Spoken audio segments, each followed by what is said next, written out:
Okay, I'm hoping you can see the first slide. We can.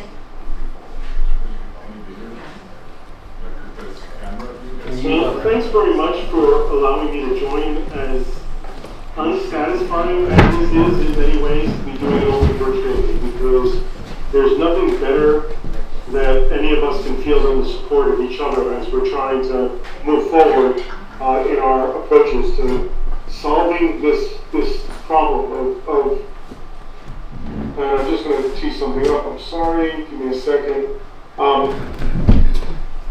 So what I'm going to do this morning is discuss how my journey in discovering a novel approach for treating Parkinson's should serve as a template for discovery, a template for how to stick your neck out by relying on data, sound analytic processes, and a good measure of bravery.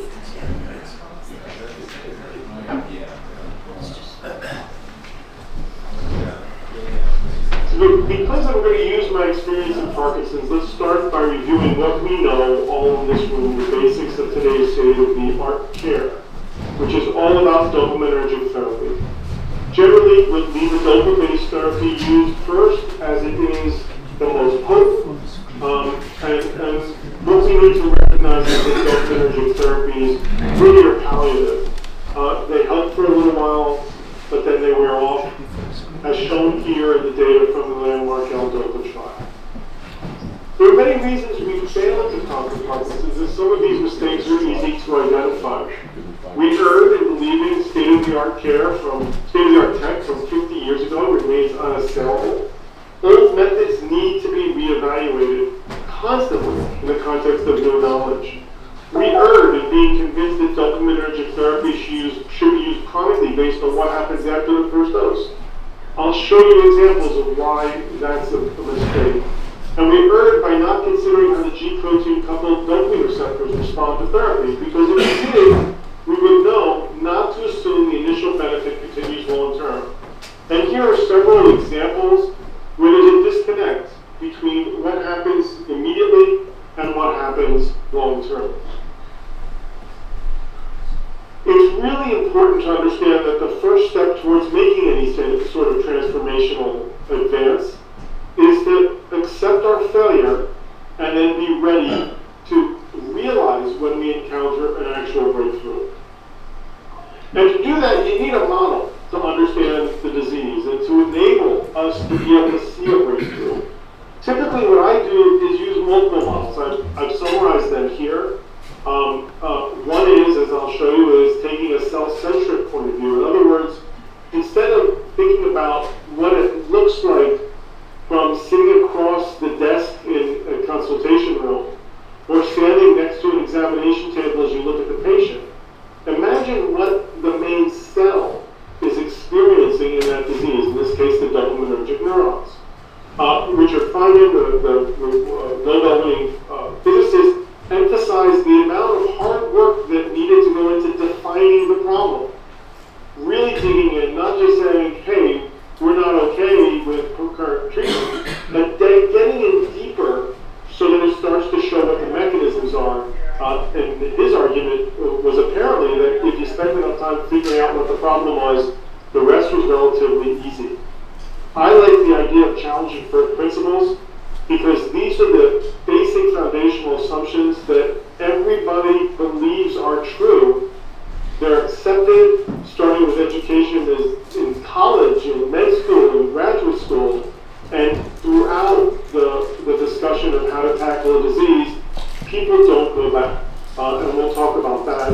One thing that's really easy for a cardiologist to do, who's starting to get involved in Parkinson's, is to embrace my ignorance, because I am ignorant. And that's an advantage, because I'm not swayed by being committed to a model that I've been practicing from for the last 20 or 30 years.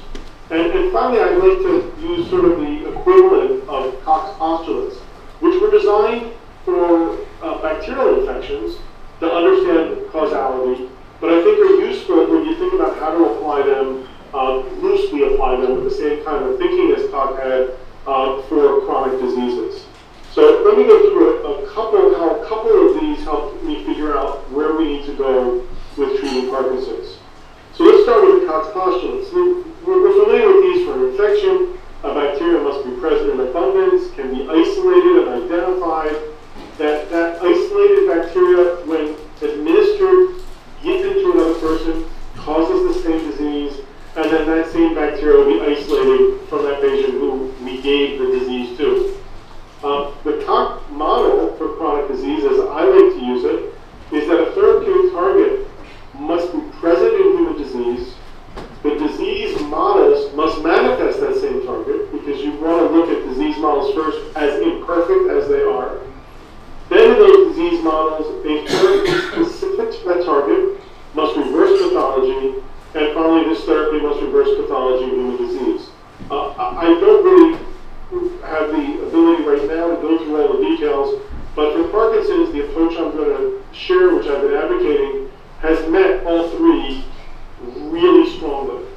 IND meeting to tackle number 4.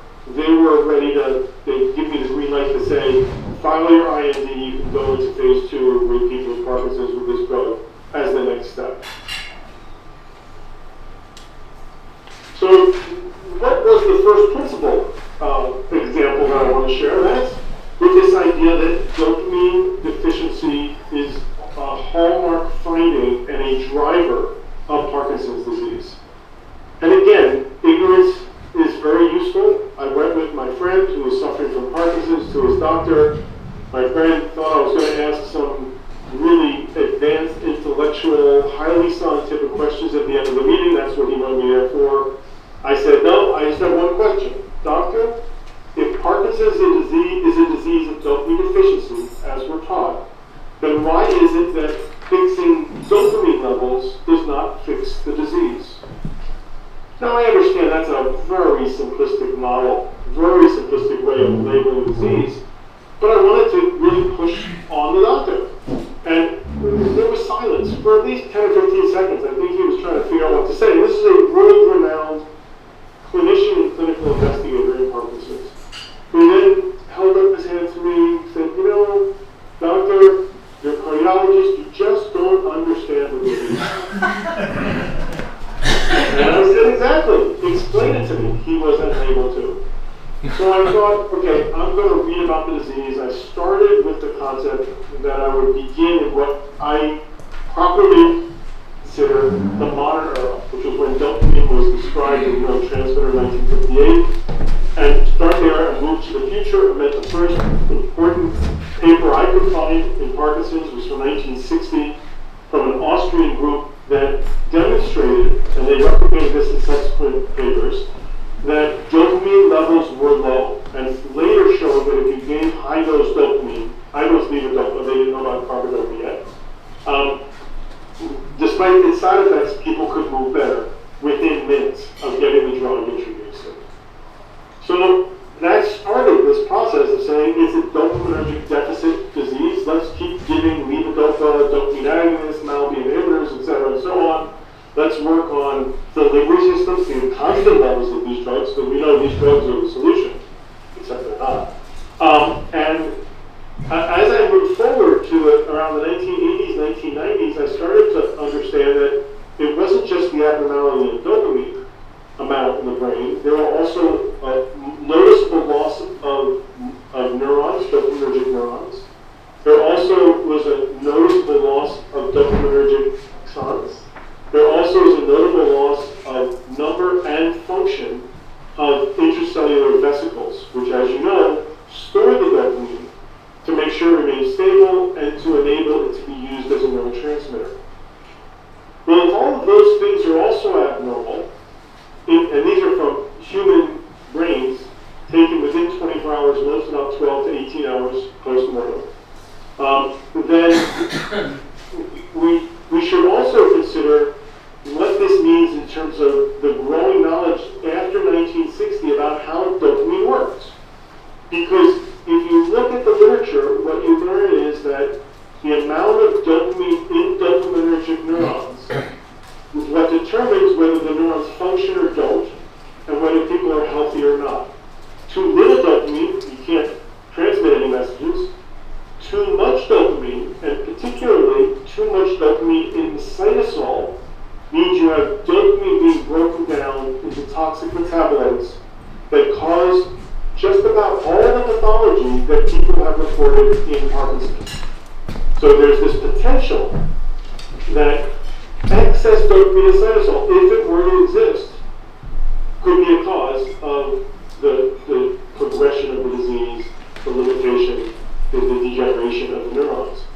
So I then started to look to see what the amount was of dopamine in the cytosol in people's dopaminergic neurons who have Parkinson's compared to normal.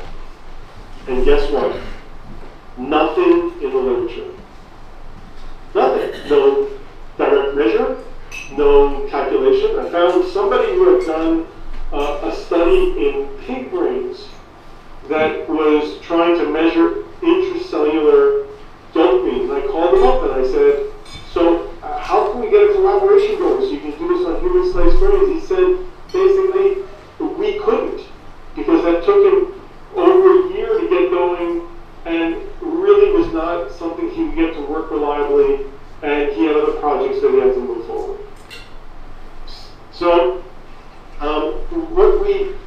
what I realized is that it's basically, in some ways, a simple math problem. Think about your algebra. If you have a total, so here's what actually started. One step I almost missed was I decided I needed to understand how the dopamine levels were measured. So I tried to look for this paper from 1960 and the 3 others from the Austrian group. 3 out of the 4 were only published in German. The 3 that were the most important. So I managed to find these papers at the New York Academy of Medicine basement here in New York City, and got my Xerox copies. Couldn't get my OCR scanner to read them in to do a translation. So typed in the methods, sections, word at a time into Google Translate. And learned that the state-of-the-art tech from 1960s was to take a chunk of brain that contained the striatum, the basal ganglia, and mash it up into a soup, combining intracellular and extracellular fluids.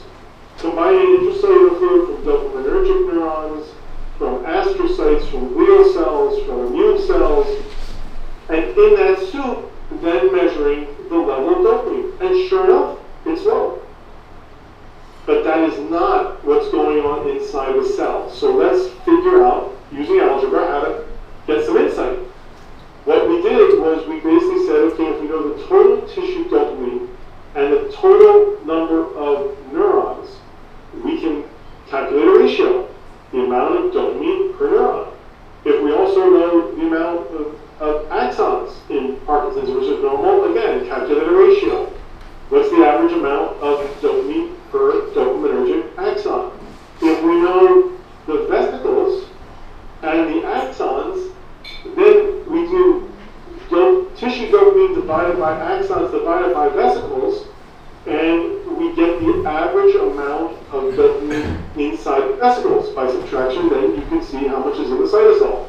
Well, obviously that's not a rigorous mathematical process, but it is the construct that I use to perform a stepwise meta-analysis and figure out what the ratio is in the caudate and the putamen of the average amount of dopamine in the cytosol of axons, presynaptic axons in Parkinson's, and learned that the amount was markedly elevated in disease. Indirect, an estimate, many assumptions. We can talk about the math, we can talk about the structure. It's an estimate. That's what I tell the paper. Estimates up. I want it to be upfront. This is an estimate. But by the time I published this paper, I already knew something else. I had identified a drug that had been approved for another purpose in the 1970s that blocked the rate-limiting step of dopamine synthesis. And at that time, I had identified 2 studies, one in Science, one in Journal of Biological Chemistry, by first-rate labs that had used this drug, one in a rodent model, one in an iPS cell model from humans with Parkinson's, and shown that using this drug to reduce dopamine synthesis reduced alpha-synuclein deposition and prolonged neuron viability. So I knew I was onto something. At this point, we have data, and these are the data showing the presynaptic cytosolic dopamine levels. You see in the putamen 361% higher, in the caudate 87% higher. So this is remarkable. We then looked at a total, at this point, there are non-human models in cells and in animals, looking at the effects of this drug, RB190, which is a dopamine synthesis inhibitor, a small molecule, cheap drug with an established safety record since the 1970s that reverses everything that was measured. Everything that's on here are all the parameters that were measured. Everything measured that's a pathologic process in these models and that parallels a pathology in clinical Parkinson's was reversed by reducing dopamine. And one of the things that's interesting is one of these models, which was a fruit fly model, transfected with a human gene for LRRK2 induced Parkinson's, was one that measured the effect of this drug on movement and showed that movement was improved and survival was improved, not just neuronal improvement, but organism improvement. So we end up with a model that I've been discussing with people that looks like this, that starts with an insult to dopaminergic neurons. The neurons that are not injured try to compensate and produce more dopamine to enhance neurotransmission by the remaining surviving neurons. This overwhelms the ability to deal with it, so the cytosolic levels increase, and the toxicity then increases. That turns this into a spiraling path of worsening pathology and worse function for the person so affected. So I talk to people about this transformational opportunity that we can use to test clinically whether we're going down completely the wrong pathway, and that's part of why we haven't conquered the disease. We discovered this unifying mechanism that drives neurodegeneration and disability in Parkinson's, excess cytosolic dopamine at toxic levels. I want to emphasize that all of this is focusing on movement controlled in the brain. I'm not looking at other systemic effects that are also obviously very important, which I know has been a major topic of this conference. We've identified a drug that's proven in 9 laboratory models to reverse disease pathology. Again, it's proven in models, and what we need to do next is take advantage of the fact that we confirm with the FDA that RB190 is ready for phase 2 trials. So there are several lessons that I'm learning. I'm going to highlight here. I'm learning lessons every day. Some of them are people who are experts in Parkinson's telling me to go back to cardiology. Some are people saying, oh my God, I can't believe that all this data has been hiding in plain sight. And some is from people who are saying, this is great, I want to support you. And we're starting to raise the money we need in meaningful amounts, getting closer to the amount that we'll need to start and finish this phase 2A trial. The first lesson is something I'm sure everyone in this room is aware of. We don't know all the answers, but what we need to remember is neither do the experts. So coming at things with curiosity, with open-mindedness is so critical. We need to understand and act on the concept that established paradigms need to be scrutinized and challenged. Knowledge changes, models need to change, approaches need to change until we get to the ones that work. For the sake of public health, testing RB190 will show how to advance our understanding of disease. It's going to do good by making sure we open people's minds even if the drug fails. But I believe it will show how to conquer Parkinson's, so hopefully it will achieve both.